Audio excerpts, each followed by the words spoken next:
Voafidy tantana ny syndicat-ny indostria eto Madagasikara na ny SIM kosa ho anatin'ny roa taona ho avy. Andriamatoa Tiana Rasamanana mbola voafidy indray zany izy. Mbola nametrahany ireo mpifidy fitokisana ity filoam-perinasa ity nandritra ny fivoriam-be natao omaly teny Anosy.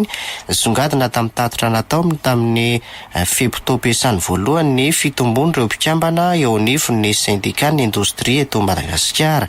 Mahatratra 17% ireo orinasa mpikambana eo anivon'ny SIM ankehitriny fanambo ny fametrahana sy fanomezan-danja ny vokatra malagasy na ny labella malagasy.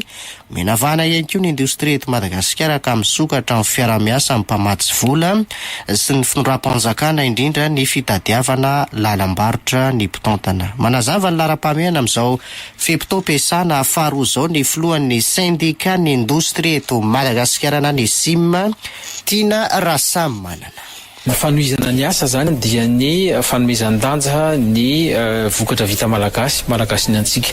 Faharoan'izay ihany koa dia ny fanampiana ireo orinasa amin'ny resaka kalitao sy ny norma. Dia anisan'ny rahana amin'ny antelimeran'ny varotra amin'izao fotoan'izao ny fametrahana paikady sy ny fametrahana ny tohana mba ahafahantsika zany mba mandefa ny vokatritsika any ivelany fa tsy hanana fotsiny amin'ny tsena anatiny. Ny zavatra anankiray azo resana dia ny hoe nametraka izay tamin'ny herintaona ny hoe tokony mivelatra ny fifandraisana eto anivon'ny ranomasimbe indiana zany.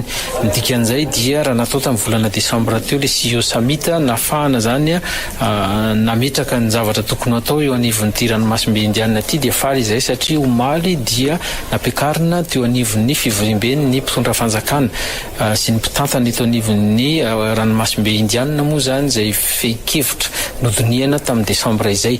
Manam-panantena an'izay ary manantena fa ny mpitondra fanjakana dia ifanampy amin'ny indostria eto Madagasikara ary hita moa ny Flora Joel fa nametraka an'izany paikady zany eo amin'ny politika ankapobeny fitondram-panjakana.